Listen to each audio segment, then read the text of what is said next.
Myself, Dr. Mamta Sharma, Associate Professor Political Science, government college Berod. विद्यार्थियों, जैसा कि आप सभी को विदित है कि हम बीए पार्ट थर्ड का वेस्टर्न पॉलिटिकल थिंकर आज के वीडियो में हम इसके अंतर्गत कार्ल मार्क्स को देख रहे हैं। पूर्व में हमने कार्ल मार्क्स के डायलेक्टिक मेटलिज्म के कंसेप्ट को पढ़ा था। आज हम उसी कंटिन्यूटी में कार्ल मार्क्स के मेटलिस्टिक और इकोनॉमिक इंटरप्रिटेशन ऑफ हिस्ट्री अर्थात इतिहास की आर्थिक या भौतिक व्याख्या को समझेंगे। सबसे पहले हम इतिहास की आर्थिक या भौतिक व्याख्या के संबंध में कार्ल मार्क्स क्या कहता है। कार्ल मार्क्स का कहना है कि मानवीय विकास को समझने के लिए द्वंद्वात्मक भौतिकवाद के सिद्धांत को ऐतिहासिक विकास पर लागू करने से मार्क्स के प्रयास को हम इतिहास की भौतिक व्याख्या के सिद्धांत के नाम से पुकारते हैं। इतिहास या समाज का विकास द्वंद्व की प्रणाली से होता है और भौतिक पदार्थ उस विकास को चलायमान करते हैं। यह इतिहास की भौतिक व्याख्या के सिद्धांत की प्रमुख मान्यता है और इस सिद्धांत को हम इकोनॉमिक डिटर्मिनिज्म या आर्थिक नियतिवाद या ऐतिहासिक भौतिकवाद या इतिहास की आर्थिक व्याख्या जैसे अनेक नामों से पुकारा जाता है। इस सिद्धांत द्वारा मार्क्स ने यह दर्शाने का प्रयास किया है कि सामाजिक विकास कोई सीधी सरल रेखा के समान नहीं है और न ही उसकी कोई ईश्वरीय प्रेरक कारण है। समाज की प्रगति द्वंद्वात्मक प्रणाली द्वारा होती है और विकास की प्रक्रिया एवं उसकी अंतिम दिशा को निर्धारित करने वाले आर्थिक तत्व होते हैं। इस संबंध में मार्क्स ने कहा है कि इतिहास का निर्धारण अपने अंतिम रूप में आर्थिक परिस्थितियों के अनुसार ही होता है। मार्क्स से पूर्व समाज के विकास के इतिहास की व्याख्या करते हुए कतिपय विद्वानों ने कहा है कि इतिहास का निर्माण बड़े बड़े राजाओं, बादशाहों, युद्धों तथा सेनापतियों द्वारा हुआ है, जबकि कार्लाइल जैसे विचारकों का मानना था कि इतिहास का निर्माण नेपोलियन और क्रॉमवेल जैसे महान नायक करते हैं। हीगल का मानना था कि महान विचारकों ने महान समाज का विकास किया। मार्क्स ऐसे विद्वानों और इतिहासकारों से सहमत नहीं है जिन्होंने इतिहास को कुछ विशेष और महान व्यक्तियों के कार्यों का परिणाम मात्र समझा। मार्क्स के अनुसार इतिहास की सभी घटनाएं आर्थिक व्यवस्था में होने वाले परिवर्तनों का परिणाम मात्र है और किसी भी राजनीतिक संगठन अथवा उसकी न्याय व्यवस्था का ज्ञान प्राप्त करने के लिए हमें उसके आर्थिक ढांचे का ज्ञान होना अत्यंत आवश्यक है। इस तरह से मार्क्स का कहना है कि मनुष्य सामाजिक स्तर पर जो भी उत्पादन करते हैं उनमें वे एक दूसरे के साथ निश्चित संबंधों के सूत्र में बन जाते हैं और ये संबंध अनिवार्य होते हैं और इन पर उनका अपना कोई वश नहीं होता। इन उत्पादन संबंधों का स्वरूप उनकी भौतिक उत्पादन शक्ति के विकास की निश्चित अवस्था के अनुरूप होता है। इन उत्पादन संबंधों के कुल योग से समाज की आर्थिक संरचना अस्तित्व में आती है। इस तरह से हम देखेंगे कि कार्ल मार्क्स का मानना था कि उत्पादन प्रणाली में जैसे जैसे परिवर्तन होता है वैसे वैसे मनुष्य के सारे सामाजिक संबंध भी बदल जाते हैं। जब उत्पादन हाथ की चक्की से होता था तब सामंत अस्तित्व में आता है और जब उत्पादन भाप की चक्की से होने लगता है तब पूंजीपति उद्योगपति का उदय होता है और जब भौतिक उत्पादन प्रणाली के अनुरूप सामाजिक संबंध स्थापित हो जाते हैं तब इन संबंधों के अनुरूप सिद्धांतों, विचारों और आदर्शों की उद्भावना की जाती है। 1948 में मार्क्स और एंजेल्स ने साम्यवादी घोषणा पत्र में लिखा है कि बुजुर्गवा या मध्य वर्ग ने उत्पादन के साधनों में क्रांति लाकर समाज के संपूर्ण स्वरूप को ही बदल दिया है। इस प्रकार मार्क्स उत्पादन पद्धति को सामाजिक व्यवस्था का आधार सिद्ध करते हुए उस परिवर्तन प्रक्रिया का वर्णन करता है जो उत्पादन के साधनों में परिवर्तन के साथ साथ सामाजिक विकास के नए चरणों को भी जन्म देती है। उत्पादन के साधनों के आधार पर बदलने वाले समाज के इतिहास को मार्क्स ने निम्नलिखित 5 युगों में बांटा है।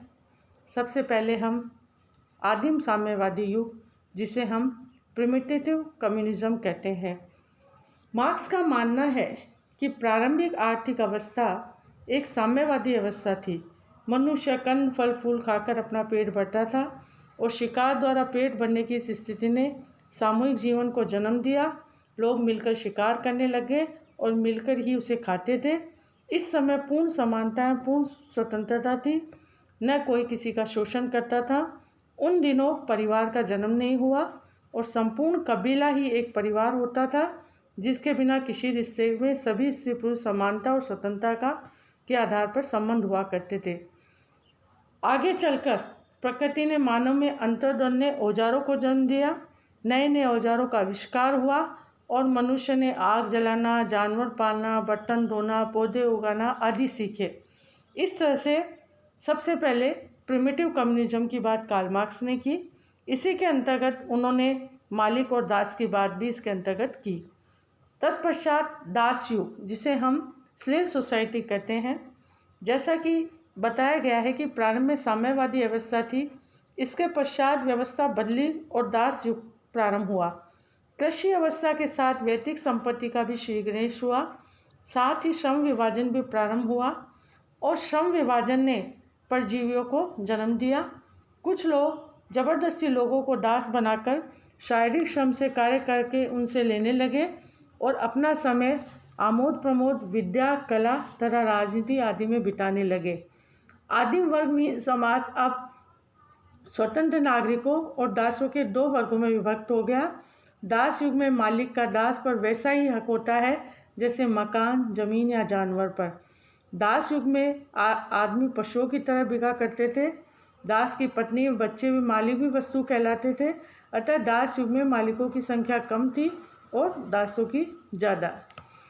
इसी के अंतर्गत कानून, पुलिस, जेल और इन व्यवस्थाओं को भी दासों की शारीरिक शक्ति को नियंत्रित करने के लिए राजसत्ता को जन्म दिया। इस तरह से दास युग का प्रारंभ हुआ। थर्डली सामंती युग, जिसे हम फ्यूडल सोसाइटी कहते हैं।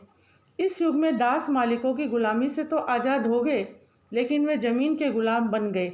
सामंतवादी युग में राजा और उसके सैनिक सामंत भूमि के मालिक होते थे, क्योंकि इनका अधिकांश समय युद्धों में व्यतीत होता था। अतः उत्पादन का कार्य किसानों द्वारा किया जाता था और किसान दास तो न थे, किंतु पूर्ण स्वतंत्र भी नहीं थे। सामंतवाद में समाज सामंत और किसान 2 विरोधी वर्गों में बंट गया। अब सामंत किसानों का शोषण करने लगे। इससे सामंती व्यवस्था में किसानों को खेती करने के बाद काफ़ी समय मिल जाता था। ऐसी स्थिति में वे अन्य चीज़ों का भी आविष्कार करते थे। मशीन का आविष्कार होने पर सामंती समाज जो है वो पूंजीवादी व्यवस्था में बदल गया। तत्पश्चात कैपिटलिस्ट सोसाइटी, पूंजीवादी युद्ध, उत्पादन के नए साधनों या उत्पादन के नए रिश्तों को इस युग में जन्म हुआ और सामंतवाद के स्थान पर पूंजीवादी युग का प्रारंभ हुआ। पूंजीवाद को अपनी वास्तविक स्वरूप औद्योगिक क्रांति के होने पर प्राप्त हुआ। वास्तव में औद्योगिक क्रांति उत्पादन प्रणाली में एक महान परिवर्तन का नाम है। पूंजीवाद में उत्पादन साधन महंगी मशीनें, कल कारखाने आदि थे। सर्वसाधारण को न तो साधन सुलभ थे और न ही अपने पुराने हस्तकौशल वाले रोजगारों को चला सकते थे। अतः मजबूर होकर उन्हें अपने श्रम को बेचना पड़ा और इस युग में मजदूर भी अन्य सामान की भांति खरीदे और बेचे जाने लगे। पूंजीवाद ने दासता को मिटाने की बजाय इसे दूसरे रूप में स्थायी बना दिया। इस प्रकार की अर्थव्यवस्था के विकास के बीच मध्यम वर्ग का उदय हुआ, जो पूंजीपति वर्ग और सर्वहारा के मध्य रहकर इन दोनों के परस्पर विरोधी वर्गों में सीधे संघर्ष होने नहीं देता था। पर समय बीतने पर मध्यम वर्ग भी सर्वहारा वर्ग की भांति ही बन जाता है। फलतः पूंजीपति वर्ग और सर्वहारा वर्ग के पास एक दूसरे के विरुद्ध घोर युद्ध करने के अतिरिक्त और कोई चारा नहीं रहता था। इस युग का अंत तभी होता जब पूंजीपति वर्ग का पूर्ण रूप से नाश हो जाता और उत्पादन के साधनों पर राज्य का एकाधिकार हो जाता। इस तरह से तत्पश्चात कम्युनिस्ट सोसाइटी आई, साम्यवादी युग आया और पूंजीवादी व्यवस्था सर्वहारा के शोषण पर आधारित है। और जब यह शोषण चरम सीमा पर पहुंच जाता है और मजदूरों का अपना अस्तित्व ही खतरे में नज़र आता है तो उसके खिलाफ झंडा उठाकर वो बगावत करते हैं और पूंजीपति वर्ग और उनके शासक को उखाड़ फेंकता है। इसी को क्रांति कहते हैं। इस क्रांति के फलस्वरूप एक वर्गविहीन एवं राज्यविहीन समाज की स्थापना होगी, किंतु इस अवस्था से पूर्व एक संक्रमणकालीन युग आएगा जिसमें कि सर्वहारा का अधिनायक वर्ग स्थापित होगा और उत्पादन के साधनों का सामाजिकरण किया जाएगा।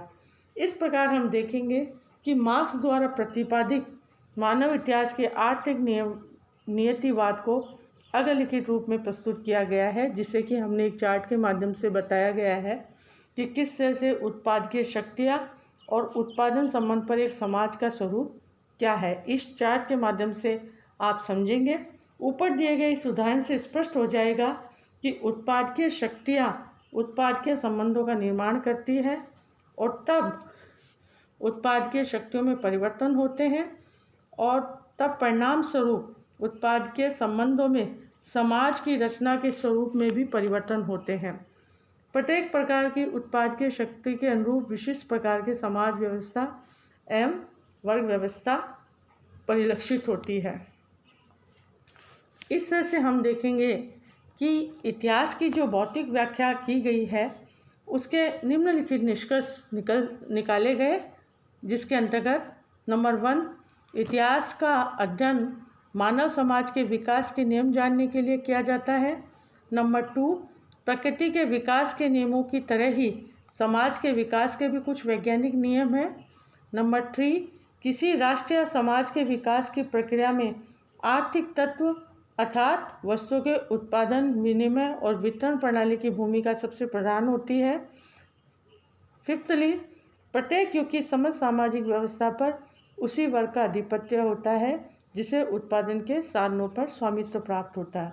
इस तरह से हमने इतिहास की जो भौतिक व्याख्या है उसके अंतर्गत ये निष्कर्ष निकले।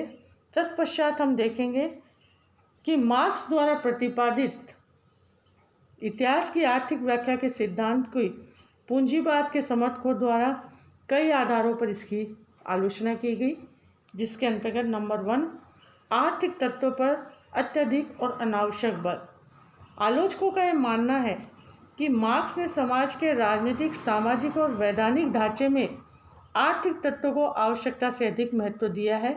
यह सत्य है कि वर्तमान समय में आर्थिक तत्व अधिकाधिक महत्वपूर्ण होता जा रहा है, लेकिन ऐसा होते हुए भी सामाजिक व्यवस्था केवल आर्थिक तत्वों पर ही आधारित नहीं होती। आर्थिक तत्वों के अतिरिक्त इस संबंध में अनेक तत्वों द्वारा कार्य किया जाता है, जिसके अंतर्गत भौगोलिक तत्व भी है, सामाजिक वातावरण भी है और मानवीय विचार भी इसके अंतर्गत शामिल किए जाते हैं। सेकेंडली, आर्थिक आधार पर सभी ऐतिहासिक घटनाओं की व्याख्या संभव नहीं। प्रत्येक ऐतिहासिक घटना का आलोचकों का मानना है कि प्रत्येक ऐतिहासिक घटना का आधार आर्थिक तत्व नहीं माना जा सकता और यह कहना भी उचित नहीं है कि प्रत्येक ऐतिहासिक संघर्ष उत्पादन तथा वितरण की व्यवस्था का परिणाम होता है। उदाहरण के लिए सन 1914 में प्रथम विश्व युद्ध का कारण आर्थिक साम्राज्यवाद अवश्य था, किंतु इसमें भी राष्ट्रीय विचारों का संघर्ष भी कम महत्वपूर्ण नहीं था। थर्डली, इतिहास के निर्धारण में संयोग के तत्व की उपेक्षा। मानव इतिहास, जैसा कि आपको पता है कि मानव इतिहास में अनेक परिवर्तन संयोग से ही होते हैं और यह संयोग ही था। जैसे कि न्यूटन ने पेड़ से सेब को नीचे गिरते हुए देखा और इसके आधार पर लॉ ऑफ ग्रेविटेशन का विकास किया। यदि गौतम बुद्ध सड़क पर अचानक बूढ़े, बीमार और मृत व्यक्ति को न देखते तो उनमें वैराग्य उत्पन्न नहीं होता। इस तरह से हम देखेंगे कि कई बार इतिहास में कई चीज़ें संयोग के कारण भी होती है, जबकि मार्क्स ने अपने सिद्धांत में इस संयोग के तत्व की उपेक्षा की है। फोर्थली, इसके अंदर धर्म की उपेक्षा। मार्क्स ने परिवर्तन लाने वाले तत्वों में धर्म जैसे तत्व की उपेक्षा की है, जबकि मानव इतिहास में धर्म एक प्रभावक तत्व रहा है। यूरोप में भी लंबे समय तक राजनीतिक परिवर्तनों को लाने में ईसाई धर्म की प्रमुख भूमिका रही है और आज भी पश्चिमी एशिया की राजनीति को धर्म के बिना नहीं समझा जा सकता। फिफ्थली, राजनीतिक सत्ता का एकमात्र आधार आर्थिक सत्ता नहीं है। मार्क्स ये मानता है कि आर्थिक कारण ही राजनीति सत्ता का मूल है। वस्तुतः सर्वत्र राजनीतिक सत्ता का मूल आर्थिक कारण नहीं होते। नेपोलियन ने फ्रांस की राजनीतिक सत्ता सैनिक शक्ति से प्राप्त की थी, न कि किसी आर्थिक कारण से। 6. इतिहास की अवैज्ञानिक व्याख्या। मार्क्स ने इतिहास की वैज्ञानिक व तर्कसंगत व्याख्या नहीं की है। उसने अपने सिद्धांतों को प्रमाणों से पुष्ट नहीं किया। उसने इतिहास के वैज्ञानिक तर्कसंगत अनुशीलन से पूर्व ही हीगल की द्वंद्वात्मक प्रक्रिया के आधार पर कल्पना कर ली, जो कि पूंजीवादी अपने विनाश की ओर उन्मुख है। उसके पूर्वाग्रहों से इतिहास के अध्ययन करके उसने नियम ढूंढने का प्रयत्न किया। इस तरह से इतिहास की उन्होंने अवैज्ञानिक व्याख्या इसके अंतर्गत की है। नेक्स्ट, इसके अंदर हमने देखा आलोचना में मानवीय चेतना एवं सृजनात्मक कौशल की उपेक्षा। It's a very important. Marks का ये विचार है कि जब उत्पादकीय शक्तियों में परिवर्तन आते हैं तब उत्पाद के संबंधों में परिवर्तन आ जाते हैं। स्वाभाविक रूप से हम ये पूछ सकते हैं कि उत्पादकीय शक्तियों में परिवर्तन क्यों आते हैं। एक प्रकार की उत्पादन प्रणाली बदलकर दूसरे प्रकार की उत्पादन प्रणाली का रूप धारण कर लेती है। क्यों? क्या उत्पादकीय शक्तियाँ जीवमान शक्तियाँ हैं जो सौदृश्यता को लिए हुए इतिहास का नेतृत्व करती है? मार्क्स का संभवतः उत्तर इतना ही है कि पदार्थ गतिशील तत्व है और गतिशीलता के प्रभाव में ही भौतिक शक्तियाँ स्वतः परिवर्तित होती है। यह मनुष्य की चेतना है जो अचेतन उत्पादन शक्तियों का निर्माण करती है, उन्हें विकसित और परिवर्तनीय होती है। इस तरह से मानवीय चेतना और सृजनात्मक कौशल की इसके अंतर्गत उपेक्षा की गई है। नेक्स्ट, इसके अंदर इतिहास की धारा का साम्यवादी युग पे आकर रुक जाना। कार्ल मार्क्स ने अपनी व्याख्या में इतिहास की भौतिक व्याख्या से यह सिद्ध करता है कि साम्यवाद विकास की अंतिम अवस्था है। लेकिन साम्यवाद की स्थिति तक पहुंचकर गतिशील भौतिक तत्व अपनी गतिशीलता क्यों छोड़ देता है? क्या उससे आगे विकास संभव नहीं है? ऐसा लगता है कि मार्क्स का भौतिक तत्व सौदृश्यता को लिए हुए अपने साम्यवादी उद्देश्य की प्राप्ति के साथ रुक जाता है और यह मार्क्स की वैज्ञानिक मान्यताओं के विपरीत जाने वाला तत्व है। इन आलोचनाओं के पश्चात भी मार्क्स के द्वारा इतिहास की जो व्याख्या की गई है उसका महत्व आज भी है, जिसके अंतर्गत हम देखेंगे कि मार्क्स द्वारा प्रतिपादित इतिहास की आर्थिक व्याख्या की कितनी भी कमियां निकाली जाए, परंतु यह तो सत्य है कि मार्क्स ने सामाजिक संस्थाओं में आर्थिक कारकों पर बल देकर सामाजिक विज्ञान की एक महान सेवा की है और इतिहास को बदलने से आर्थिक शक्तियां एकमात्र कारण चाहे न रही हो, परंतु इस बात से इनकार नहीं किया जा सकता कि इतिहास को बदलने में आर्थिक शक्तियों का योग सर्वाधिक है। इसके अतिरिक्त मार्क्स द्वारा इतिहास की भौतिक व्याख्या के कारण अब इतिहास के अध्ययन की पद्धति और दृष्टिकोण विशाल हो गए हैं और इस दृष्टि से भी उपयोगी सिद्धांत है, क्योंकि यह प्रतिपादित करता है कि आर्थिक परिस्थितियों की उपेक्षा करके इतिहास का वास्तविक या वैज्ञानिक अध्ययन नहीं किया जा सकता। तो इस तरह से हम देखेंगे कि कार्ल मार्क्स के द्वारा इतिहास की जो आर्थिक व्याख्या की गई है वो उस समय की काल और परिस्थितियों के आधार पर की गई है। इसकी आलोचना होने के बाद भी इसकी महत्ता आज भी है। तो आज के वीडियो में हम कार्ल मार्क्स की आर्थिक व्याख्या ही देखेंगे। नेक्स्ट वीडियो में हम कार्ल मार्क्स के नए एस्पेक्ट खोलेंगे। धन्यवाद।